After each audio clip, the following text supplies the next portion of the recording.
दर्शक बंधु आसंतु आजिर भिडियो रे गृहिणी मानक पई 10टी किचन टिप्स जानि नबा। भिडियोटी को शेष पर्यंत निश्चय देखंतु। 1 नंबर, अदा को भल भाबरे खरारे सुखाई ताको गुंड करी चा पत्ती डबारे रखंतु। एहा द्वारा चा सुगंधित होई थाए। 2, बेसन रे आपण जेकोनोसी जिनिस तियारी करूछंती तथा पकुड़ी किंबा पकोड़ा जहाँ भी तियारी करूछंती मने रखंतु बेसन घोଳରେ किछि जुआणी मिसाई पकुड़ी किंबा पकोड़ा प्रस्तुत कले ताहा हल्का होई थाए।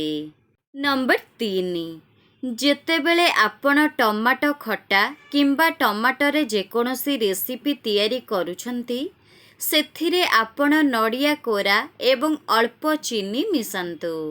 एहा द्वारा रेसिपी आहुरी 2 गुण अधिक स्वादिष्ट होई थाए। दर्शक बंधु आपण माने केउ केउ स्थानरु मो वीडियो देखुचंती कमेंट बॉक्स रे कमेंट करी निश्चय जणांतु। 4 नंबर, ग्रेवी को अधिक गाढ़ा करिबा पई हेले सेथिरे 1 चामच भजा बेसन किंबा माखन को छोट छोट काटिकी ग्राइंडिंग करी ग्रेवी रे 2 चामच मिसांतु। एहा द्वारा ग्रेवी अधिक गाढ़ा होई थाए। 5 नंबर, जदि आपण तरकारी किंबा डाली रोसेई करूछंती ताहाले आपण सबुबेले गरम पानी व्यवहार करंतु। एपरी कले डाली एवं तरकारी शीघ्र सिझी थाए। ता सहित गैस मध्य कम खर्च होई थाए। 6 नंबर, जदि आपणकर सालाड बळका रही जाइछि ताहले आपण ताकू न फोपाड़ी ग्राइंडिंग करी अट्टा चकटिबा समय रे मिसांतु। एहा द्वारा रुटी एवं परोटा अधिक स्वादिष्ट होई थाए। 7 नंबर, जीरा को हल्का भाजिकी ताकू पाउडर प्रस्तुत करी गोटिए काच जार रे रखंतु एवं जेतेबेले आपण रायता, पनीर, छोले, राजमा, डालमा एवं किछि भी नॉनवेज रोसेई करूछंती सेतेबेले आपण भजा जीरा पाउडर को मिसाई पारिबे। एहा द्वारा ग्रेवीर बास्ना आहुरी अधिक बढ़ी जाई थाए। 8 नंबर, आपण रोसेई कला बेले पनीपरिबा जहाँ भी काटुछंती धारुआ छुरी रे काटंतु।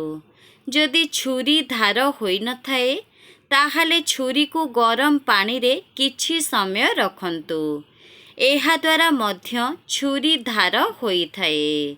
धारुआ छुरी रे पनीपरिबा काटिबा द्वारा शीघ्र कटि जाए ता सहित समय मध्य बंची थाए। 9 नंबर, आलू टिक्की फ्राए करिबा समय रे टिक्की न भांगिबा पाई आवश्यकता अनुजाई भजा चना डालीर गुंड मिसांतु। एहा द्वारा टिक्की स्वादिष्ट हेबा सहित ता सहित टिक्की मध्य भांगी न थाए।